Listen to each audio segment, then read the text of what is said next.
God uses a loud, popular, crazy-looking preacher to announce Jesus is coming.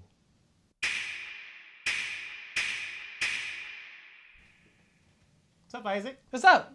It's my son, father-son. Another vibes. Cool. So Isaac's going to lead us through today's reading. Yeah, so today we're going to be reading from John chapter 1, verse 19 through 28. Yep. All right, so let's look at it.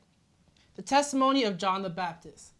This was John's testimony when the Jewish leaders sent priests and temple assistants from Jerusalem to ask John, "Who are you?" He came right out and said, "I am not the Messiah." "Well then, who are you?" they asked. "Are you Elijah?"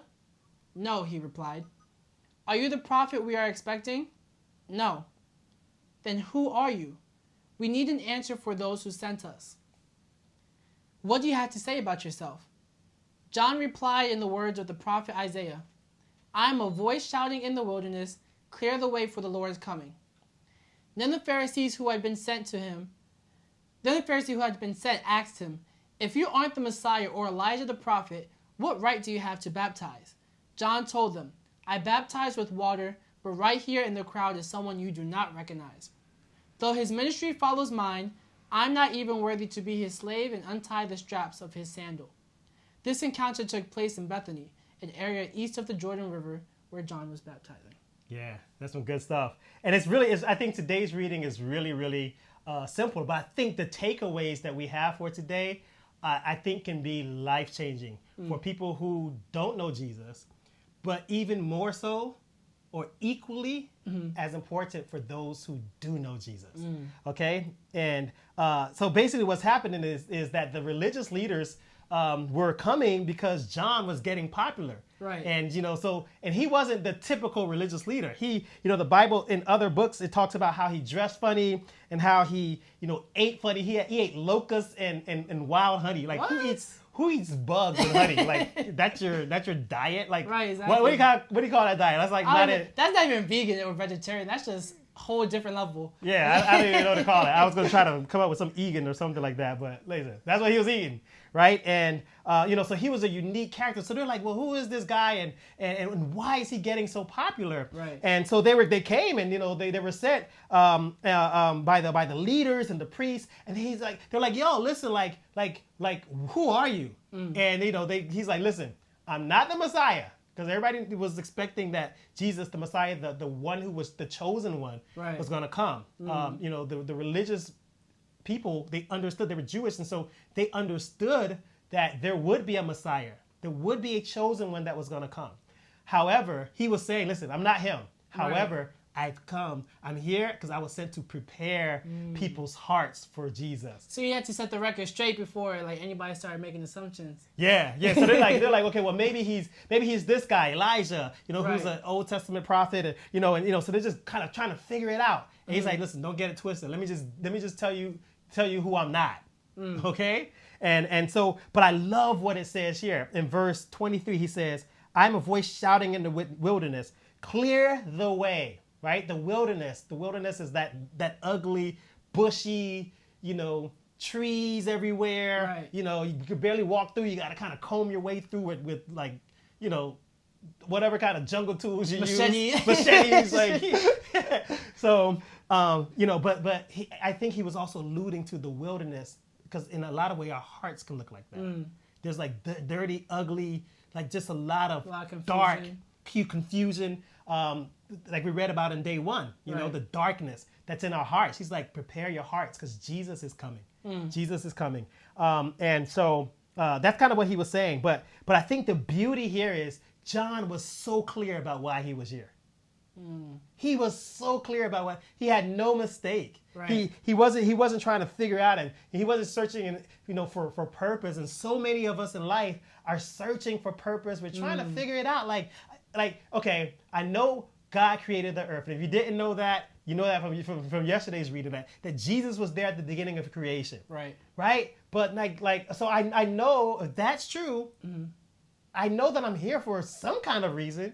But what is the reason why I'm here? Right. And here's what I want everybody to take away, right? That when we enter into God's family, when we accept Jesus, and believe in him, believing that he came to sent by God to take away the sin of the world so that we can become children of God, right?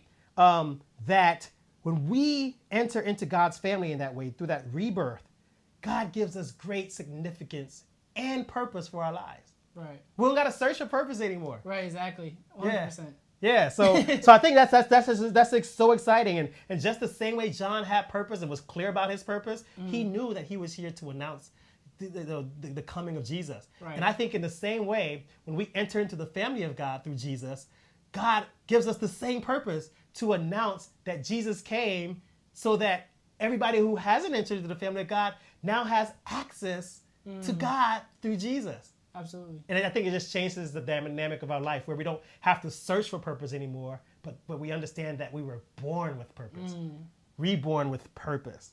Yeah, so you and I were talking, so I wanted to bring you on today because you and I were talking the other day, and I was very intrigued, I was very excited for you because you were sharing how, in the last couple months, you've been reading through the scriptures probably more than you probably ever have. Yeah.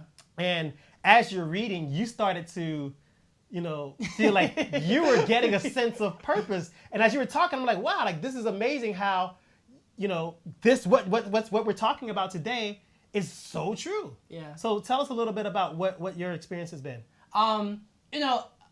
We talked about like trying to like search for your purpose and whatnot. I spent most of my I guess like late teenage years trying to do that, to the point where like I even failed out of college doing it, you know what I'm saying? And now I'm in a place where it's just like I see the position where God has placed me, and I'm like consciously recognizing it, and I'm embracing it now.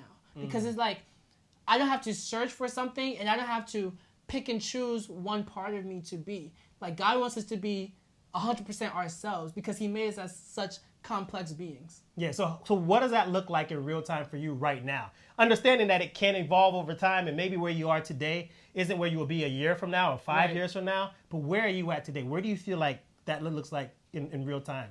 To use my life experiences to help people my age, grow in a real relationship with God. You know what I'm saying? Because I've spent so much time butting my head on walls and like making mistakes in life, and a lot of things that I should be like super ashamed of, and I am, but at the same time, it's something that I embrace, and I feel glad when I can share with other people, and I'm able to see like, yo, this really helped me, you know what I'm saying? And so I've been placed in positions where I can share my story with people. It's like insane, like in the last couple of months, and just being able to see the results with that, and just saying like, yo, I was like, this really helped me, and just even sharing my walk with God.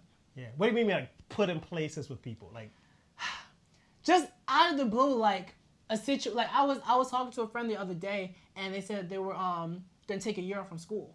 You know what I'm saying? And I failed out of school, so it's not the exact same situation, but I was able to offer insight on what I learned from being away from school.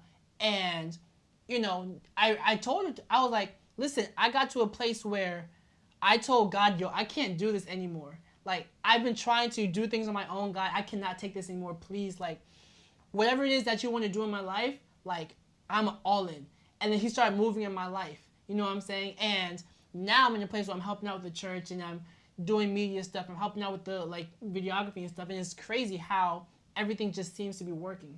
You know what I'm saying? Yeah. Now, one of the things I really wanted to share is the common threads that you found between the people that were just randomly coming to you. So it was all, for the most part, it was all people who wanted to create something or felt like there was a part of them that was missing, and they didn't really know how to tap into that. And me being a person, like I'm willing to try a whole bunch of new things or whatever, and not be afraid to mess up, and be able to share that. It's just like, yo, like I can now fully tap into who I am. Yeah, and I love the fact that you said that not only are you just tapping into who you are, but you're using those opportunities that you're engaging with people to let people know and help them be introduced to a relationship with Jesus. And I think that's what he wants. Yeah. I think that's what John, similar to John the Baptist, just using your life not just for you, but understanding that God has given you purpose, and that's to let people know that Jesus wants to invite them into God's family. That's what it's all about. Awesome. Yeah.